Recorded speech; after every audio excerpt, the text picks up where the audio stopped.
السلام علیکم ورحمۃ اللہ وبرکاتہ۔ ایک نوجوان لڑکی ایک سپر مارکیٹ میں اپنے جسم کی نمائش کرتے ہوئے فتنہ انگیز انداز میں جا رہی تھی۔ اس کے انداز میں ایسی خود نمائی اور خود ستائی تھی جیسے دنیا اسی کی وجہ سے پیدا کی گئی ہو۔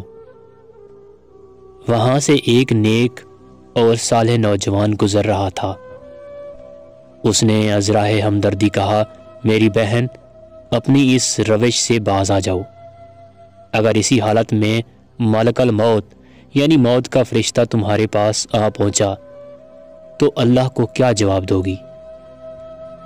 اس کے جواب میں وہ مغرور لڑکی کہنے لگی، اگر تم میں جرأت ہے تو ابھی اپنا موبائل نکالو اور اپنے رب سے کال ملاؤ کہ وہ ملک الموت کو بھیجے۔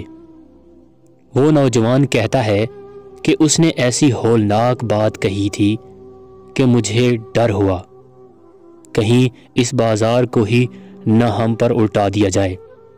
میں ڈرتا ہوا جلدی سے وہاں سے نکلا۔ جب میں بازار کے کنارے پر پہنچا تو میں نے اپنے پیچھے چیخو پکار اور آہو بکا کی آوازیں سنی۔ میں نے واپس مڑ کر دیکھا تو ایک جگہ لوگ اکٹھے ہیں۔ یہ وہی جگہ تھی جہاں میری اس لڑکی سے بات ہوئی تھی۔ میں وہ منظر دیکھ کر ٹھٹک گیا۔ وہ لڑکی ٹھیک اسی جگہ پر مردہ حالت میں پڑی تھی جہاں اس نے ملک الموت کو بلانے کا چیلنج کیا تھا۔ میں تو اس چیلنج کے بعد فوراً وہاں سے نکل گیا تھا، لیکن لڑکی اسی وقت منہ کے بل گری اور دم توڑ دیا کیونکہ ملک الموت آ پہنچا تھا۔ بعض اوقات انسان تکبر اور جوانی کے نشے میں یا دولت و اقتدار کے گھمنڈ میں بے حد غلط باتیں منہ سے نکال دیتا ہے۔